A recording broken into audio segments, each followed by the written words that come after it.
The baby's cry shattered the morning silence like a bullet through glass. Ezekiel Thorne dropped his shovel heart, thundering in his chest as he sprinted toward the railroad tracks. He didn't know why he was running, only that something in that cry didn't sound like any ordinary infant's wail.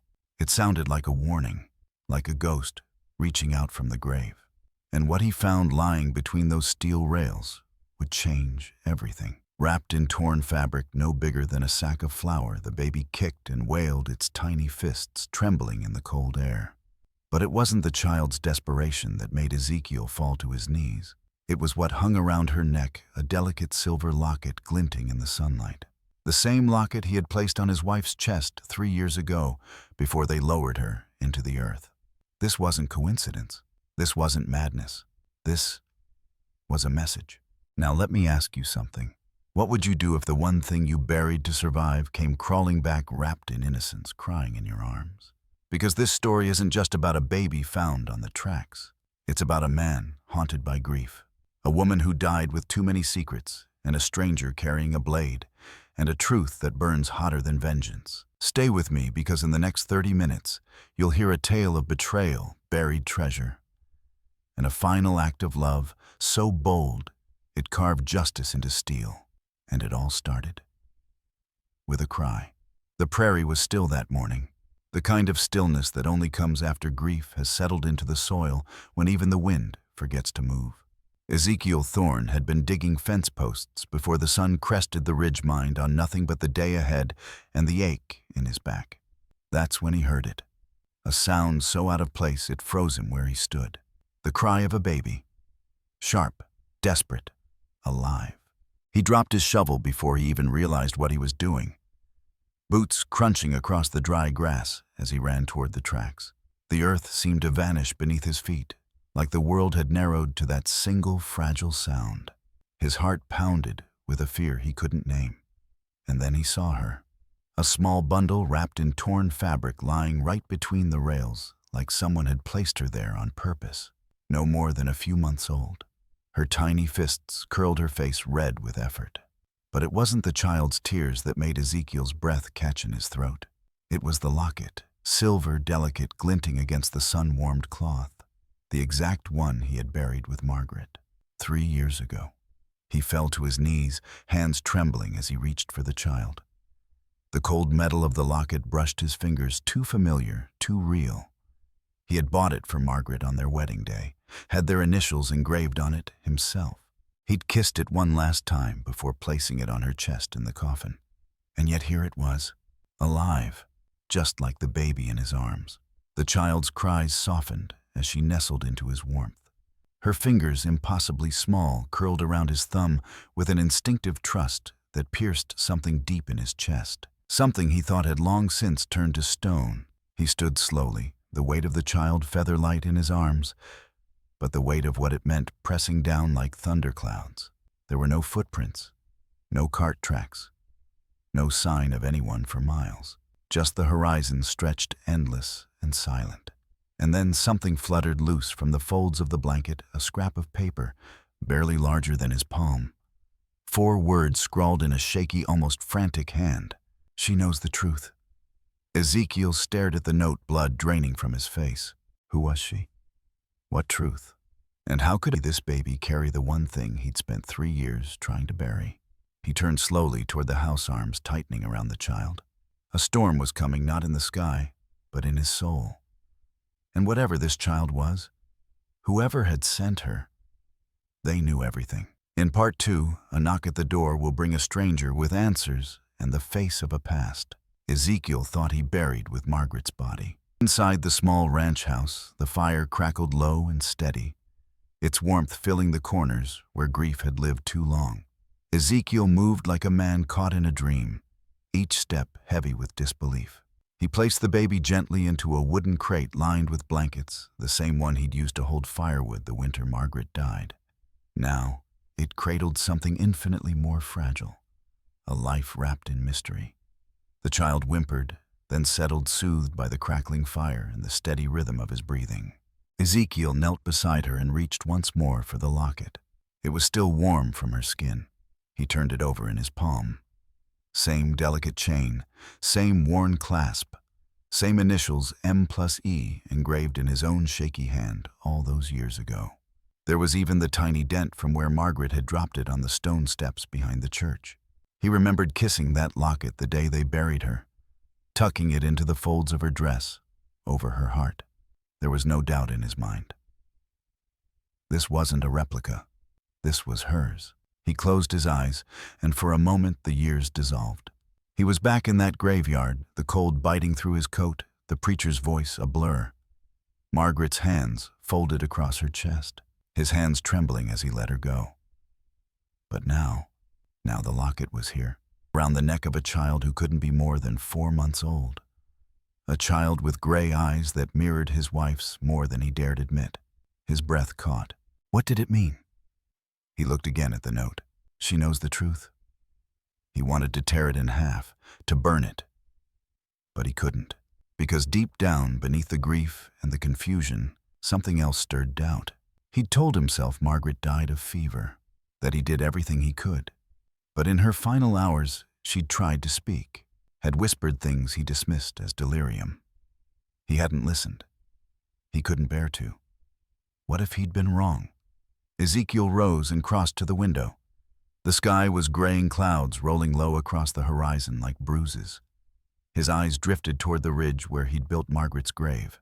He'd stood there dozens of times since talking to the earth, confessing his regrets, asking forgiveness from a woman who could no longer answer.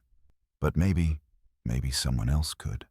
And as if summoned by the very thought, a knock echoed at the door. Soft, measured, unexpected. In 3 years, Ezekiel had rarely had visitors. Fewer still who knew his name. His hand drifted to the pistol at his hip. He moved toward the door with caution, born of loneliness and loss. Through the window, he saw her. An older woman in a faded dress, silver hair tied back, a worn satchel in one hand, and eyes clear and unwavering that seemed to see straight through him. She smiled, but it was the kind that never touched the soul. "Mr. Thorne," she said, "I believe you found something that belongs to me." In part 3, the knock becomes a reckoning, and Ezekiel will come face to face with a stranger who knew Margaret better than he ever did. The door creaked open just enough for Ezekiel to keep himself between the woman and the sleeping child. Her eyes didn't waver pale sharp with the kind of stillness that only comes from someone who's waited a very long time. "I believe you found something that belongs to me," she said again. The wind picked up outside, brushing against the porch like an old memory. Ezekiel didn't answer at first. His voice felt trapped behind too many questions. "I don't know what you mean," he finally said, though his hand stayed near his holster. The woman tilted her head. "The baby, Mr. Thorne, and more importantly, the locket she wears." She stepped forward slightly, not enough to threaten, but enough to test his resolve. "I've been waiting a long time for both." His throat dried. How could she possibly know, unless she'd put the child there herself? But that only raised more terrifying possibilities. "Who are you?" he asked, barely more than a whisper. The woman's eyes glinted, not cruelly, but with a knowing sadness. "Someone who knew your wife far better than you ever did." The word struck like a whip. Margaret, his Margaret, had always been quiet about her past. She said her family was gone, said she'd grown up in the Colorado Territory. But now this stranger stood on his porch, speaking Margaret's name like it was shared blood. Behind him, the child stirred her tiny form, shifting in the crate. The woman's gaze flicked toward the sound with an intensity that chilled him. "I think we should talk," she said. Against every instinct screaming for distance, Ezekiel opened the door wider and let her in. She moved through his home like someone remembering rather than observing, pausing at the fireplace, running her fingers along the mantel. "She used to keep wildflowers here," she murmured, said they reminded her of Missouri. Ezekiel's heart stuttered. "She told me she was born here, in Colorado." The woman turned to face him. "Margaret told you many things, not all of them true." His hands clenched into fists. "Why would she lie?" "Because some truths," the woman said gently, "are too heavy to carry into love." She opened her satchel and withdrew a folded letter yellowed with time. "She wrote this 3 days before she died. Had it delivered to me by the preacher's boy. I didn't make it in time." Ezekiel took the letter with hands that barely felt real. The handwriting was hers, Margaret's. Even in its weakened strokes, her soul clung to the page. Please come. I'm dying. There are things I must confess, things about the baby. Things I could never tell Ezekiel. He's a good man, but some truths would destroy him. Come quickly. Time is running out. The letter slipped from his grasp like a dying breath. The baby. What baby? Margaret had never been pregnant. They'd tried, oh how they tried, and every failure carved a little more silence between them. The woman watched him carefully. That child in your arms is Margaret's daughter. And suddenly, the note made sense. She knows the truth. But Ezekiel didn't. Not yet. In part 4, the truth deepens, and what Margaret took with her to the grave begins to rise one secret at a time. The name sat heavy in the room like the scent of old wood smoke. Ruth Caldwell.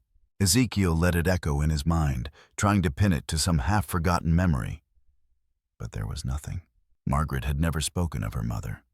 In fact, she'd rarely spoken of family at all. The Margaret he'd known had been gentle, loving, but haunted, as if a whole chapter of her life had been ripped out and buried somewhere too painful to read aloud. Ruth eased into Margaret's old rocking chair like she belonged there, her fingers tracing the curves of the worn armrest, her eyes not needing to ask permission. Ezekiel felt his jaw tighten. This was his home, the last place untouched by Margaret's death. And yet this stranger knew things no one should have known. She kept wildflowers here, Ruth murmured again, softer this time. Said they reminded her of the meadow behind my father's house in Missouri. Her gaze met his, the one she ran from. Ezekiel's voice was tight. She told me she was born in Colorado, that her family died in a fire when she was a girl. She told you what she needed to? Ruth said, not unkindly. Not because she didn't love you, but because she did. The fire crackled. The baby stirred. Ruth's eyes softened as she looked at the child. That little one? She's all that's left of Margaret. And she's also the reason Margaret died. The words hit Ezekiel like cold water down his spine. Explain, he said. Ruth nodded slowly. Margaret had that child when she was 17, back in Kansas City. She worked in a brothel, forced into it after running from home. The man who ran it was cruel, dangerous. She hid the pregnancy until it nearly killed her. Ezekiel's knees gave out, and he sat hard on the edge of the hearth. His mind reeled. She gave the baby to a missionary couple, the Weatherbys. Good folks. Raised her in secret while Margaret started over out here. Changed her name, buried her past, married you. And never told me, Ezekiel whispered. Ruth didn't offer comfort. Just truth. She wanted to. But she was afraid. Of losing you. Of dragging you into the shadows she thought she'd left behind. He looked at the baby again. That same locket. Those storm-colored eyes. The questions he'd buried with Margaret were no longer content to stay dead. Then Ruth's voice lowered to something darker. But Margaret didn't just run. She stole something when she left. Something that man in Kansas City, Silas Creed, wants back. Ezekiel's head snapped up. What did she take? Ruth hesitated. Then, with a weight that turned the air heavy, she said, proof, names, transactions, enough to ruin him, maybe enough to kill for. And suddenly Ezekiel understood. This baby wasn't just a child. She was a key, a target. In part 5, the fire from Margaret's past comes riding west, and the grave Ezekiel tried to forget becomes a battlefield for the truth. The infant stirred her gray eyes, opening slowly, blinking up at Ezekiel like she'd always belonged there. And yet, everything about her presence shattered the reality he'd known. Margaret, the woman he'd loved, buried, mourned, had carried a truth so profound it had folded itself into the locket he'd buried with her, the one now resting against this child's tiny chest. He wanted to hold the child tighter. He also wanted to push her away. Ruth saw it. She didn't say anything, just watched with that expression only older women wear, the one that holds both sorrow and certainty. You weren't meant to find her like this, Ruth said gently. Margaret thought she'd have more time, that she'd be the one to tell you. Ezekiel shook his head, still trying to form words. She never told me. Not once. Not a hint. She couldn't, Ruth whispered. She was trying to spare you from a truth she could barely carry herself. He stood and walked toward the cradle, now just a crate with a warm blanket and a sleeping miracle inside. His calloused hand hovered above the child's soft curls, his heart unsure whether to reach out or retreat. She told me once, he said quietly, that she felt broken for not being able to give us a child. His throat tightened. I told her it didn't matter, that she was enough. Ruth's voice cracked like dry wood in the fire. She knew, and she hated herself for keeping the truth from you. But Margaret didn't just lie out of fear. She lied out of hope. She wanted to believe she could become someone new, and in a way, she did with you. Ezekiel looked down at the baby. Not an orphan, not a stranger, a legacy, a wound, a second chance. Who raised her? He asked. The Weatherbys, Ruth replied. Good people. They lived near the railroad, took in girls like Margaret, helped them start over. When Margaret married you, she begged them to keep the girl a secret. She visited once a year, always in secret. Brought money, news, but they're gone now, she added quietly. Took sick last week. Died within days of each other. That explained the baby on the tracks, the locket, the note, their final act placing the child where she would be found by the only man Margaret had ever truly trusted, and maybe the only man who could protect her now. Ezekiel pressed his fingers to the baby's tiny fist, watching as she instinctively wrapped them in hers. That simple gesture, so small, so full of unspoken trust, broke something open in him. He hadn't just found a baby. He'd found Margaret's truth, and the moment he accepted that was the moment his grief began to shift into something else.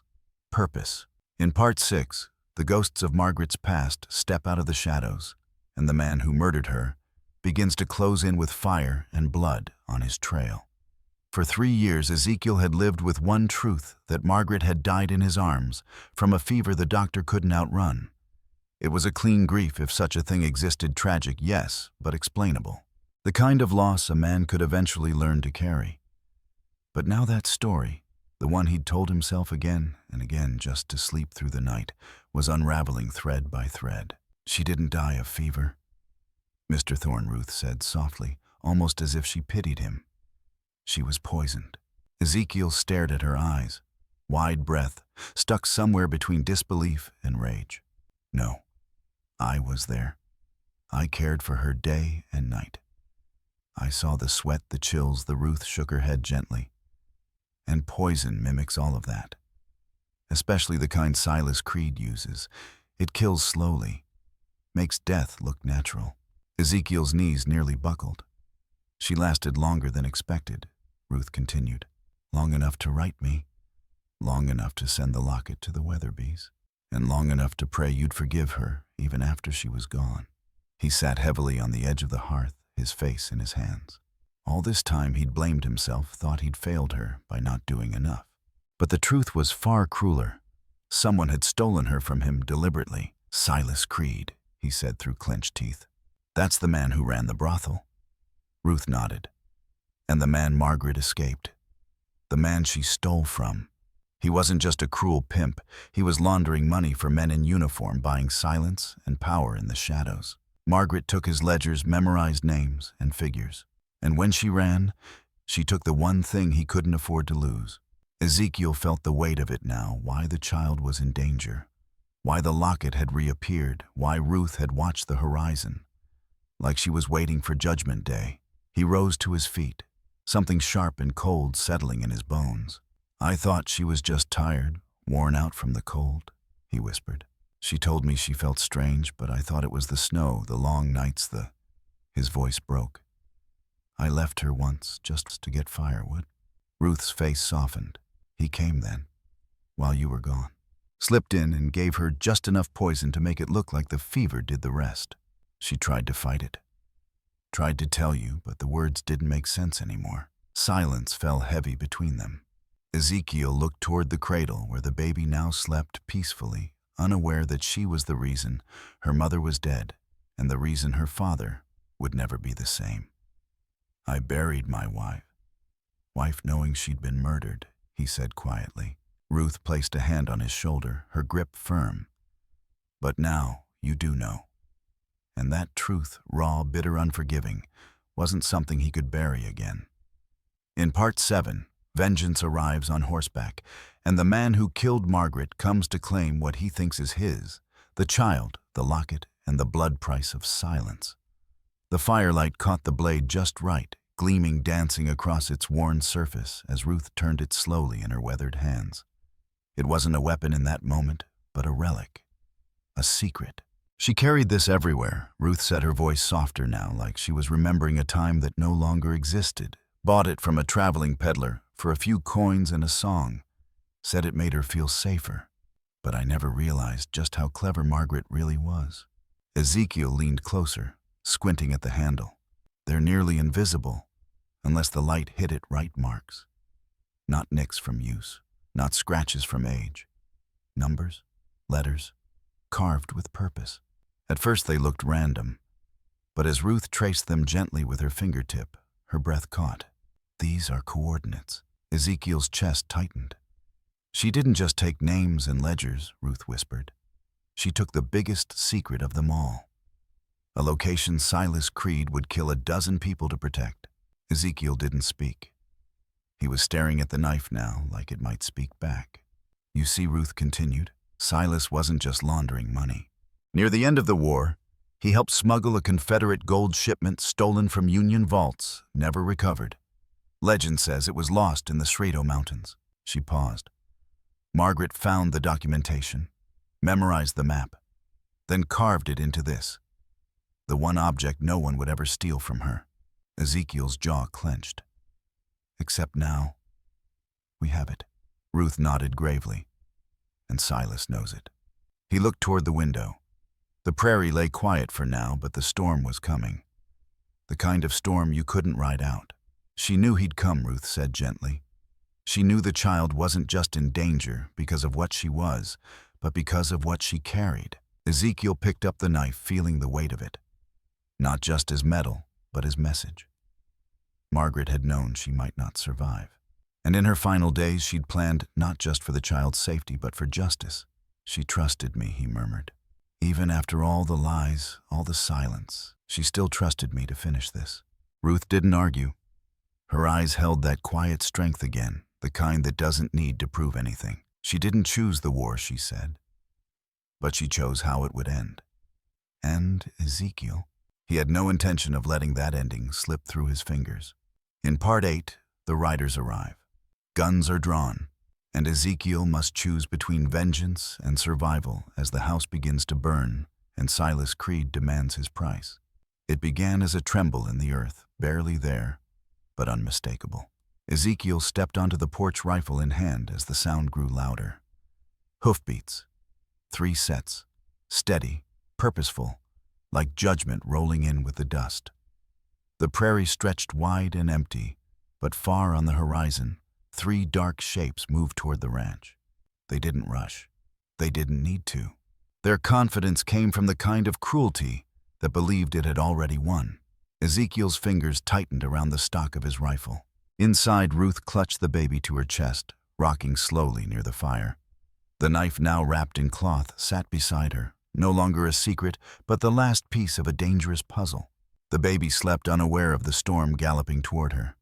They're here, Ezekiel said quietly, stepping back into the house. Ruth's eyes met his. Then this is where it ends. He nodded once. Or where it begins again. The riders approached in formation, Silas Creed at the center, sitting tall atop a black stallion like some grim executioner. His coat was dark as dried blood, his hat casting a long shadow over a face carved from stone. The 2 men flanking him were lean, quiet, and deadly. The kind that didn't ask questions before pulling triggers. Silas dismounted first. He called out like he was greeting an old friend.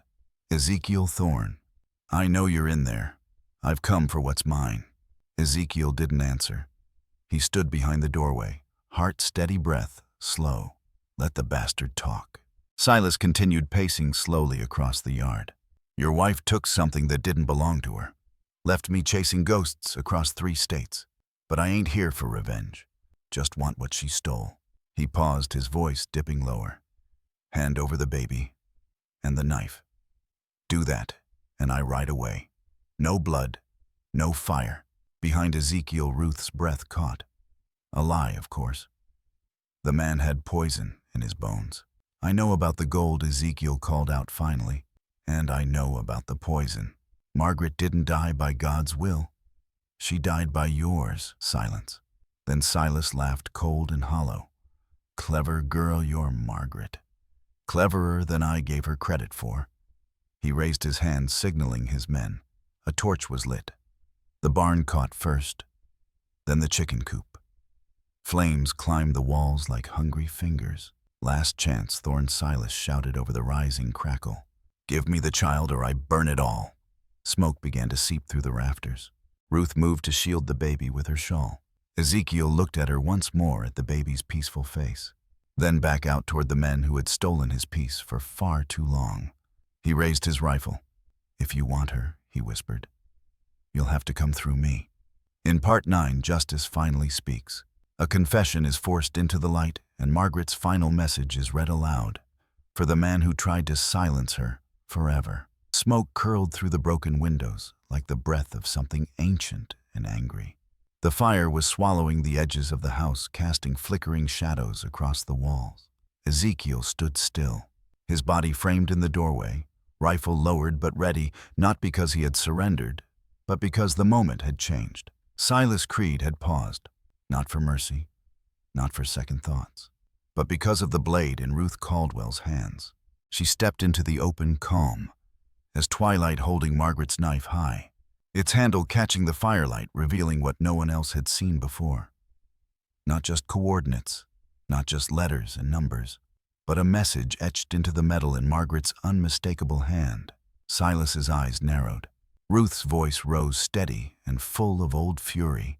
She knew you'd come, and she left a message for you, Mr. Creed. Ezekiel watched the man stiffen, as if the dead had suddenly learned how to speak. Justice will find you. Ruth read aloud, her voice like iron on the wind. MT. The silence that followed was different this time. Not fear, not threat, but shame. Because for the first time, Silas Creed didn't smirk. He didn't threaten. He didn't bark orders. He just stared at the knife and flinched. I buried her with that locket, Ezekiel said, quietly stepping forward. She wore it on our wedding day, and now it rests against the heart of the child you hunted. He looked down at the baby in Ruth's arms. You tried to bury your sins, Silas. But the woman you killed planted them instead, and they grew roots. Suddenly, hooves thundered in the distance. 6, maybe 7 riders crested on the ridge behind the ranch. Ezekiel didn't even turn. He knew. Somehow, he just knew. Marshal Hayes and his deputies had arrived. Silas's men turned at the sound, their confidence wavering. But Silas didn't run. He didn't surrender. Instead, he stepped forward one last time, as if to snatch the knife from Ruth's hand. But Ezekiel was faster. The butt of his rifle cracked against Silas's jaw, sending the man sprawling into the dust. Before he could rise again, the marshals were on him, chains clicking, guns, drawn voices firm. It was over. 3 years of silence. 3 years of grief. And now, one final truth. Margaret hadn't just died with a secret. She died ensuring her voice would one day speak again. And now, it had. In Part 10, the fire dies, but something new is born. Ezekiel must decide what to do with the child, and whether it's possible to build a future from the ashes of a past that nearly broke him. By the time the flames died and the ashes settled, the sky had begun to lighten, streaks of pale gold chasing the smoke into memory. The house stood wounded, but not fallen. Its walls scorched, windows shattered, but still standing, like the man who called it home. Ezekiel Thorne sat on the porch steps, his shirt torn, his hands blackened with soot. In his arms, the baby stirred, swaddled in a blanket that had nearly burned with the rest of the past. But she was safe, alive, breathing softly against his chest. Ruth Caldwell stood nearby, staring at the horizon, where the silhouettes of Marshal Hayes and his men disappeared into the dawn. Silas Creed in chains at last. He'll hang, she said quietly. Ezekiel nodded, but said nothing. Justice didn't bring Margaret back, but it meant her voice had not been lost to silence. It had meant something. He looked down at the baby. Her eyes opened slowly, storm gray like her mother's, like the sky before summer rain. And in that look, something inside him settled. Not closure, not yet. But the beginning of something steadier. "She needs a name," Ruth whispered. Ezekiel looked out across the fields, golden with morning. "Margaret called her Hope," he said. In that letter, said it was the one thing she couldn't live without. Ruth smiled, tears wet on her cheeks. "Then Hope it is." He cradled the child closer, inhaling the scent of ash and cotton and new beginnings. For 3 years he had lived like a man, with one foot in the grave, blaming himself, walking circles in his guilt. But now there was something else. A second chance. Not just to remember, but to raise something worth remembering. He stood slowly, bones aching, but spirit steadier than it had been in years. Behind him, the house would need rebuilding. Fences mended, livestock replaced. But the foundation, the part that mattered most, was unbroken. "I lost a wife," Ezekiel said quietly, rocking the baby. "But I was given a daughter." Ruth placed a hand on his shoulder. "She'll need you, Ezekiel. Not just as a protector, but as a man who teaches her how to live in a world that doesn't always deserve her." He looked down at the baby again, and for the first time in years, he smiled, not with sorrow, but with purpose. "She's home now," he said. "And I intend to make it a place worth staying." As the sun broke over the ridge, painting everything in amber, Ezekiel walked back into the house, not just a survivor anymore, but a father, a keeper of memory, and the guardian of a legacy built on love and sacrifice. Thank you for riding with us through this unforgettable tale of secret survival and second chances. If this story touched your heart, don't forget to subscribe to our channel for more Western stories rooted in grit and grace. And now saddle up for your next journey. Click on the video right here to hear about a woman who vanished into the desert with nothing but her children and a rifle, and returned with a vengeance no outlaw could outrun. Don't miss it.